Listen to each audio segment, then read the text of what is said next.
देवी अंबिका की कथा।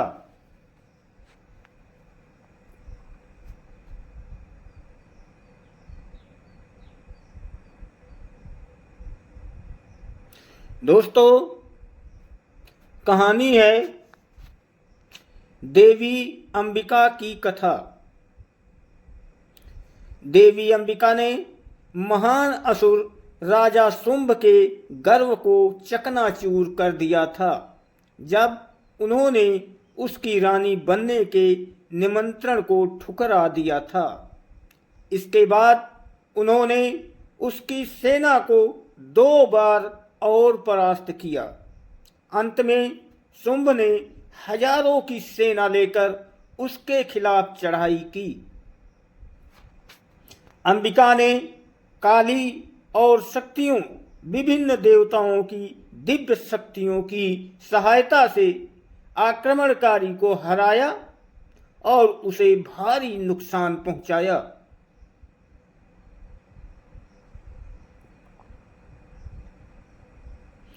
शुंभ ने न केवल अपने सबसे सक्षम और बहादुर सैनिकों को खो दिया, बल्कि अपने भाई निशुंभ को भी खो दिया, जो रण में मारा गया, जिसने देवताओं को उनके स्वर्गीय प्रभुत्व से बाहर निकालने में उसकी सहायता की थी। वो युद्ध के मैदान में अकेले एक घायल शेर की तरह चिल्लाया। उसने चिल्लाकर कहा, तुम जीत गए हो, क्योंकि शक्तियों देवियों ने तुम्हारी सहायता की है। ये उचित नहीं है कि वे इतनी सारी थीं, लड़ाई जीतने का ये तरीका नहीं है। अंबिका ने चिढ़ाते हुए कहा, क्या तुम्हें यकीन है कि इतनी सारी देवियां थीं? असंख्य शक्तियां तब आगे बढ़ी और उसके शरीर में समा गई, जिससे वो बहुत आश्चर्यचकित हुआ। अब मैं अकेली हूं, तुम मुझसे लड़ सकते हो, देवी ने कहा।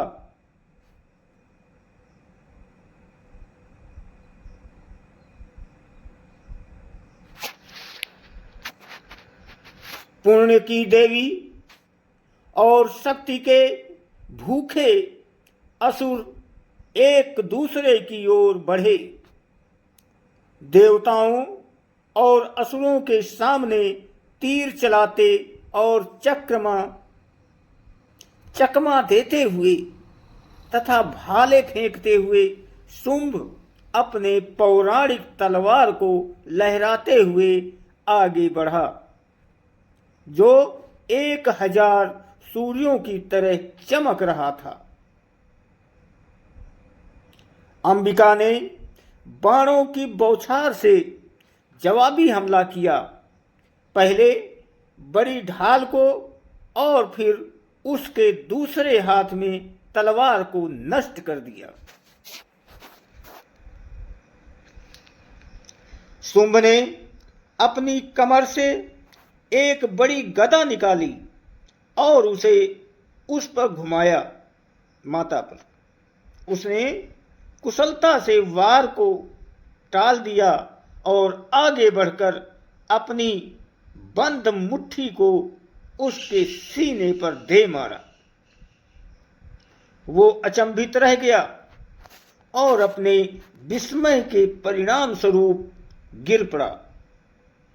फिर अपने पैरों पर कूदकर उसने उसे कमर से पकड़ लिया।